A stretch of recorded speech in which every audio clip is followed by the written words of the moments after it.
သူ့ကိုဘာကြောင့်ချစ်လဲလို့မေးလိုက်ရင်တော့အဖြေကရိုးရှင်းပါတယ်သူကကျွန်တော်ကို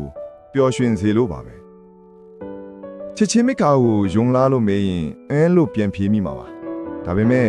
ကျွန်တော်တကယ်မယုံပါဘူးကျွန်တော်တို့ဟာတစ်ဖက်လူက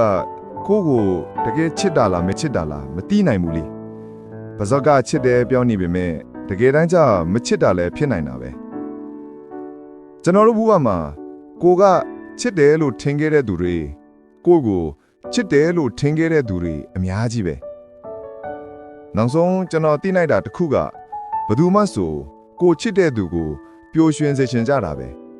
ကိုချစ်မြတ်နိုးတဲ့သူကိုစိတ်ဆင်းရဲအောင်နာကျင်အောင်ဘယ်သူမှမလုပ်ကြပါဘူးသူကတော့ကျွန်တော်ကိုပျော်ရွှင်စေချင်တဲ့သူ